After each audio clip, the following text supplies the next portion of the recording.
All right, so we're over here in Intellij, and what we're going to do, because we're going to use Maven here, we're going to go ahead and add framework support for Maven on the Intellij project. So I'm right-clicking on my project name and doing Add Framework Support.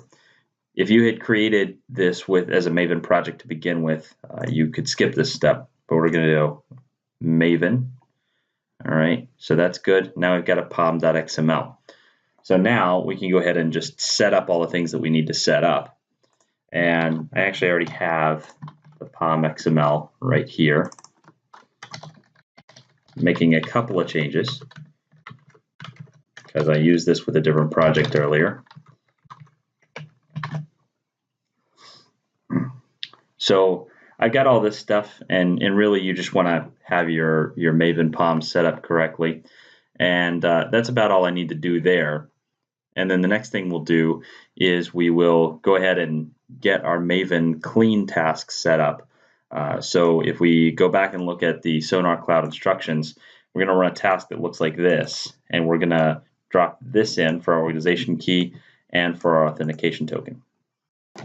All right, with Maven being added, and I've got my code quality test POM set up already, now what I'm going to do, I'm going to go up here to View, Tool Windows, and I'm going to come over to Maven Projects.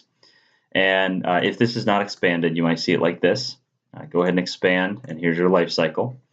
And so what we're going to do is we're just going to right-click on Clean, and we're going to create this right here. So we're going to create this Code Quality Test 1 Clean.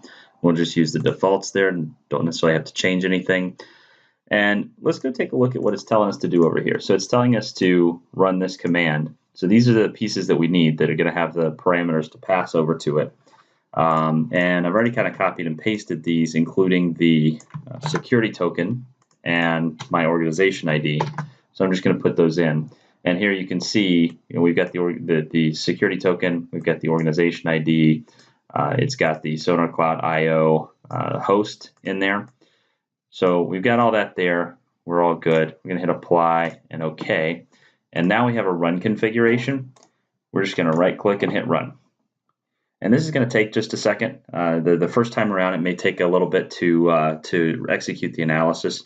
But when you get done, we'll get down to the bottom and it's going to give us a link where we're actually going to be able to click on that link and we'll be able to see that our code has been analyzed and the results have been pushed into SonarCloud. So here's the link right here. We can browse to it. So next we'll take a look at this.